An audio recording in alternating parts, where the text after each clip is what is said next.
মেঘা, দেবলীনা, অসন্তোষ প্রমাণিক এদের সমস্ত চেহারা একে একে ফাঁস হতে শুরু করে দিল ইন্দ্রাণী গাঙ্গুলির সামনে। হ্যাঁ বন্ধুরা, ভিডিওতে লাইক দিয়ে দেখতে থাকুন। যে মুহূর্তে কিনা ইন্দ্রাণী গাঙ্গুলির এই ভুয়া অসুস্থতাটাকে সত্য বলে ভেবেই নিয়ে মেঘা এবং দেবলীনা যখন কিনা উল্লাস মানাতে থাকে, এবং মেঘা যখন কিনা দেবলীনার কাছে গিয়ে বলতে থাকে যে দেবলীনা, তুই যে প্ল্যানটা দিয়েছিস সেটা সম্পূর্ণরূপে কাজ করে গিয়েছে এবং আমাদের প্ল্যানটা এখন ঠিকঠাকভাবে এক্সিকিউট করতে আর কোনোরকম কোনো বাধা নেই, এবং ওই কুসুম কুসুম কিছুই করতে পারবে না, কারণ কুসুম তো রীতিমতো এবার ফেসে গিয়েছে, কারণ ওর দেবীমা ওকে রক্ষা করবে না। এবং আয়ুষকে তো আমি পাত্তাই দিব না যে আয়ুষ কোনো মতে আমার মুখের উপরে কথা বলবে। এবার গোটা গাঙ্গুলি পরিবার থেকে শুরু করে গাঙ্গুলি গ্রুপ অফ কোম্পানির সমস্ত জায়গায় শুধুমাত্র এই মেঘার কথা চলবে, মেঘার হুকুমদারি চলবে, এবং সমস্ত লোকেরা মাথা নিচু করে হাতে হ্যাঁ মেলাবে। এছাড়া ওদের কাছে কোনো রকম কোনো উপায় নেই। ঠিক সেই সময় মেঘা যখন বলতে থাকে যে জানিস তো, আমার আর বড্ড বেশি ইচ্ছে হচ্ছে যে তোকে একবার অন্তত ইন্দ্রাণী গাঙ্গুলির আমি অবস্থাটা যদি দেখাতে পারতাম। ঠিক সেই সময় দেবলীনা বলতে থাকে যে তাহলে অবশ্যই এখন তো আমি যদি ইন্দ্রাণী গাঙ্গুলির সামনেও যাই তাও তো বেচারি ইন্দ্রাণী গাঙ্গুলি কোনো কিছু করতে পারবে না, কারণ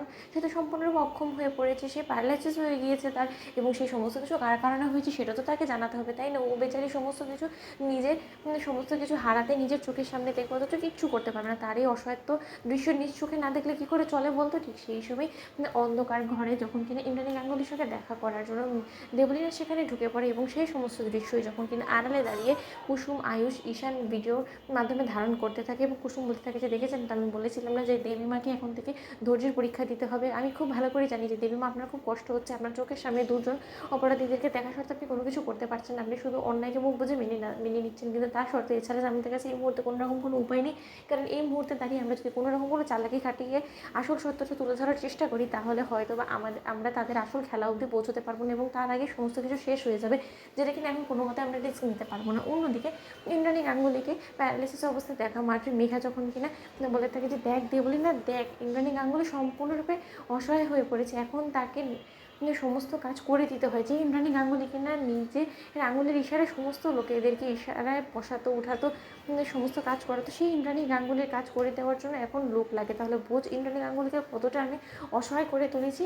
ঠিক সেই সময় দেবলীনা যখন বলতে থাকে যে ইন্দ্রাণী গাঙ্গুলি, এই একটু একটু করে তোমার হাত থেকে সব ফসকে যাবে, তোমার পরিবার থেকে শুরু করে তোমার বিজনেস, তোমার বাড়ি গাড়ি যা আছে সমস্ত কিছু, এবং সেই সমস্ত কিছুর মালিক হবে এই দেবলীনা এবং এই মেঘা, এবং আমরা দু বোন মিলে কী করে তোমার গোটা পরিবারকে পথে ভিখিরি পরিণত করে দিই, তুমি শুধু এবার সেটাই দেখো, কারণ অনেক জ্বালিয়েছো তুমি।